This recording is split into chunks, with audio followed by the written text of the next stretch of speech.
Market యార్డ్లో.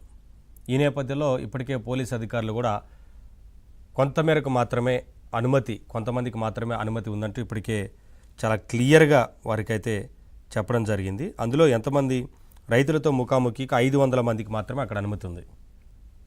గత పర్యటనల దృష్ట్యా అన్నీ కూడా ఆలోచన చేసి చాలా పక్కాగా ఇవ్వాల, అంటే భద్రతా ఏర్పాట్లకు సంబంధించి గతంలో తక్కువ మందికి పర్మిషన్ ఉన్నప్పటికీ పెద్ద ఎత్తున అక్కడికి జన సమీకరణ చేయడం, వేల మందిని జన సమీకరణ చేయడం, కొన్ని ఇన్సిడెంట్స్ జరగడం అవన్నీ అందరికీ తెలుసు. ఆ తర్వాత భద్రత ఇవ్వట్లేదంటూ మళ్ళీ వైసీపీ నేతలు మాట్లాడుతూ బయటకు వచ్చి మాట్లాడిన సందర్భాలు చూశారు. కానీ నిబంధనలకు అనుగుణంగా నడుచుకోకుండా నిబంధనలని విరుద్ధంగా వెళ్ళడం వల్ల గతంలో కొన్ని ఇన్సిడెంట్స్ జరిగాయి. కానీ ఈసారి అలాగా కాకుండా ఇప్పటికైనా సరే జాగ్రత్తలు తీసుకోవాల్సిందే. ఎట్టి పరిస్థితులు ఎంతమందికి అయితే అనుమతి ఉంటుందో అంతమంది లోపే రావాలి తప్ప ఎక్కువగా వచ్చి ఇక్కడ ఇబ్బందులకు గురి చేయొద్దు అనేది పోలీస్ అధికారులు చెప్తున్న మాట.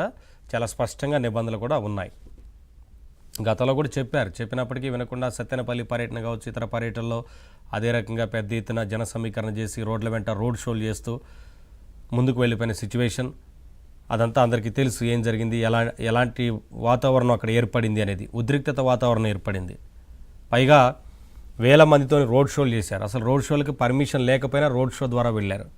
పైగా వేల మందితో జన సమీకరణ చేశారు. అతి కొద్ది మందికి మాత్రమే అనుమతి ఉన్నప్పటికీ, అంటే ఒక కుటుంబాన్ని పరామర్శించడానికి వెళ్ళేటప్పుడు ఆ కుటుంబం దగ్గరికి వెళ్ళి పరామర్శించి రావడానికి వేల మంది అవసరం లేకపోయినా అలా ప్లాన్ చేసుకుని వెళ్ళారు.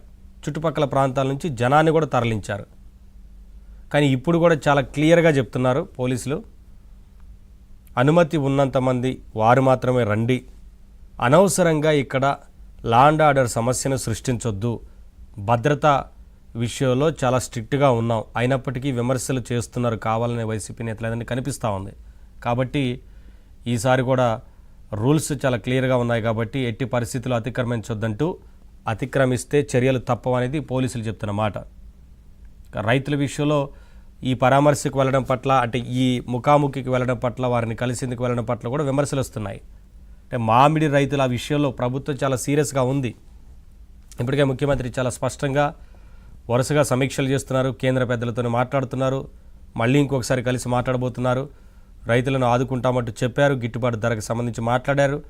అలాగే మామిడికి సంబంధించిన ఆ కంపెనీలు, ప్రాసెసింగ్ యూనిట్స్, వాటితోని కూడా ఆ యాజమాన్యాలతో కూడా మాట్లాడుతున్నారు రైతులను ఆదుకునేందుకు. అంటే అన్ని రకాలుగా కూడా రైతులకు న్యాయం చేసే విషయంలో ప్రభుత్వం చాలా క్లియర్గా ఉంది అనేది కనిపిస్తూ ఉంది. కానీ గత 5 ఏళ్లలో వైసీపీ ప్రభుత్వం ఎక్కడ కూడా మామిడి రైతులనే కాదు ఏ రైతులను కూడా పట్టించుకున్నది లేదు అనేది చాలా క్లియర్. ఎందుకంటే అందరికీ తెలుసు ఎన్ని ఇబ్బందులు పడ్డారు, సబ్సిడీలు రాక చాలా సందర్భాల్లో ఇబ్బందులకు గురయ్యారు.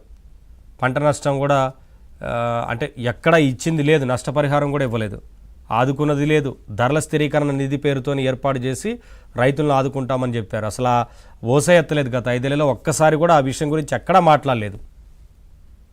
ఏ రైతుల్ని ఆదుకోలేదు.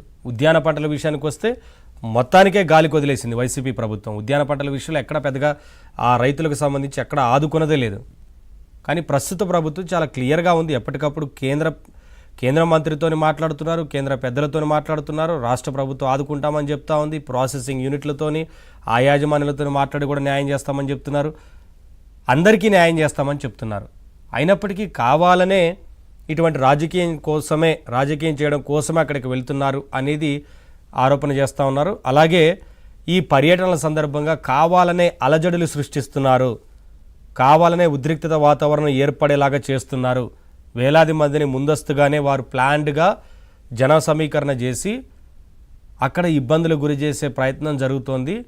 దాన్ని మళ్ళీ ప్రభుత్వం ఇక్కడ జాగ్రత్త చర్యలు తీసుకోలేదు అని చెప్పే రకంగా ప్రజల్లోకి తీసుకెళ్లాలన్న ఉద్దేశంతో వైసీపీ నేతలు ఉన్నట్లుగా గత పర్యటన చూస్తే అర్థమవుతా ఉంది.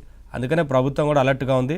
మరి రేపటి పర్యటన విషయంలో ఎలా ఉండబోతా ఉంది, ప్రభుత్వం చర్యల గురించి కానీ ఇతర విషయాల గురించి